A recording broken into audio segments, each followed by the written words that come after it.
Telo tohto malého stromu je celé tvorené uhlíkatými látkami.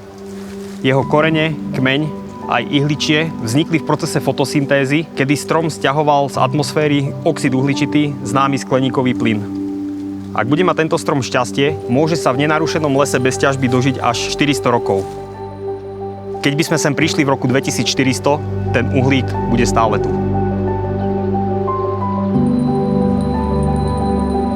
Naopak, hospodársky les ako je tento, je iba továrňou na drevo.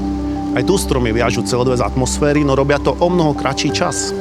Vo veku 80 až 100 rokov sú vyťažené, ich telá sú zo systému odstranené, čím sa narušuje nielen kolobeh života, ale aj kolobeh uhlíka v prírode.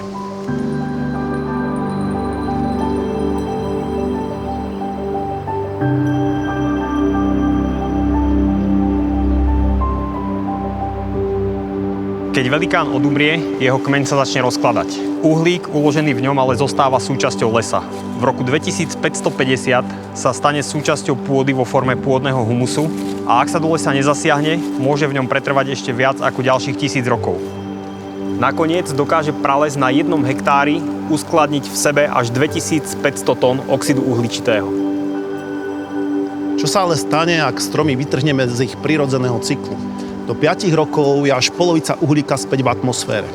Kôru, konáre, nekvalitné drevo či piliny jednoducho spália. Ďalší uhlík sa uvoľňuje pri spracovaní celulózy a papiera a ďalšie CO2 uniká do atmosféry v dôsledku mineralizácie humusu na kolabujúcom ekosystéme rúbaniska. To, čo pre niekoho znamená krátkodobý zisk, predstavuje pre životné prostredie ohromnú stratu.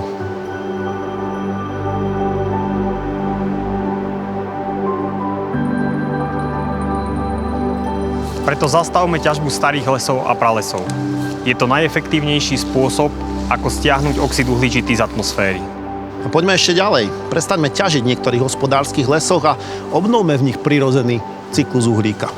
Ak už ťažiť musíme, rozšírme plochu týchto lesov a používajme len prírode blízke spôsoby ťažby. Jednotlivé výruby sú menej škodlivé ako tie plošné. Uhlík, ktorý nebude viazaný v lese, nás bude trápiť v atmosfére. Zastaviť ťažbu v starých či mladších lesoch je to najefektívnejšie opatrenie, ktoré máme, aby sme uhlík stiahli späť z atmosféry. Nechajme staré lesy rásť a tie mladé zostarnúť.